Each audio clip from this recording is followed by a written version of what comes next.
Hello, everybody. Scott Golden here, Golden Opportunities Coaching. Welcome to those of you who are new. Welcome back to those of you who are seasoned veterans of what we do around here. What we do around here is we break down psychological, emotional, and spiritual topics, coaching topics on a daily basis. We do that in an audio format.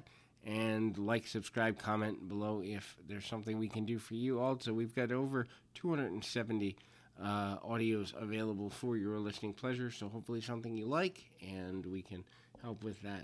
Bullying, be it cyberbullying or bullying in person, becoming a major issue. And so doing an audio on signs of how bullying can affect you, or signs you may be being affected by a bully and you may not realize it, or you may be avoiding it, or whatever comes with that.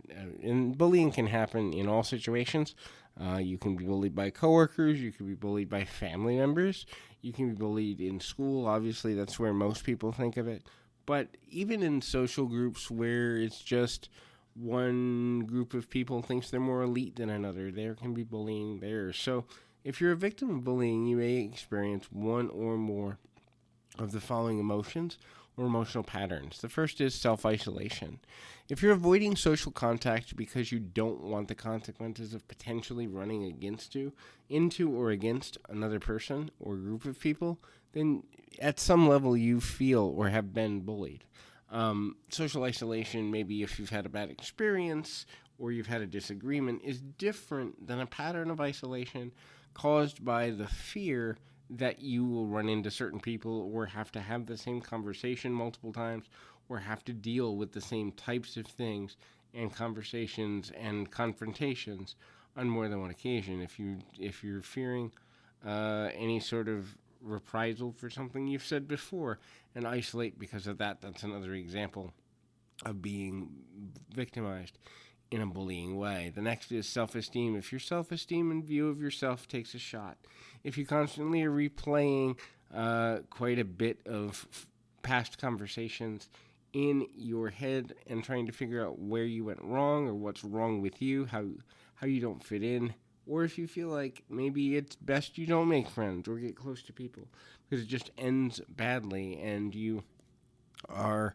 uncomfortable with the idea of being social because you think it's your fault that your social interactions always or often go wrong, then that's a chance that you may, in fact, have some bullying that has happened to you at some point.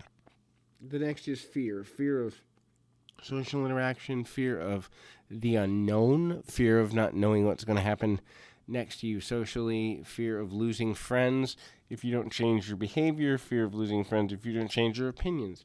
Basically, fear in any situation that is tied to sociology and social behavior and social interaction is a sign that you may have been bullied, or at least had a couple experiences where you felt like you were being bullied.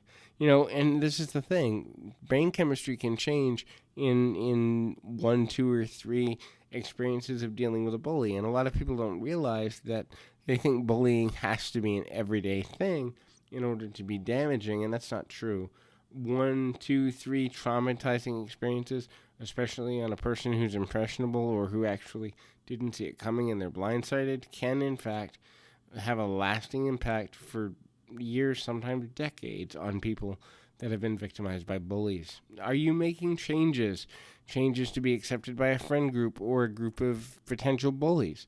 Changes to be accepted by the group of people that don't like you. And I talk a lot about the 3 tribes, but in life there are 3 tribes. There is a group of people that will never like you no matter what you do. There is a group of people that will like you no matter what you do, and there's the group of people that you can convert. But if you're making physical changes, opinion changes, vocal changes, in other words, how you speak, how often you speak, or other clothing changes, any sort of change made to get the bully to be kinder to you, nicer to you, or ease up on you, that is another sign that you are, in fact, dealing with bullying on some level. The next is, are you constantly, always, or often in a bad mood? Can you switch to a bad mood just because you've interacted with a certain person or group of people? Do you have sadness that comes out of nowhere, anger that comes out of nowhere, despair that comes out of nowhere, panic disorders that you didn't have before having certain conversations? All of these are indicators that you've been through at least one or more bullying experiences. The last is any form of self-harm as a result of social interaction. So this could be something as simple as refusing yourself food because they said you're fat, or cutting yourself just to feel something physically because you can't deal with the emotions, or locking yourself in a room and punishing yourself because people said that you don't know how to talk to others. Like, there's a million ways to self-harm, but if you're self-harming because of social interaction, then you have, in fact, been the victim, at least at some level, of a bully. So hopefully this is helpful to you. Keep your feet on the ground, your mind in the moment. Until next time, everybody.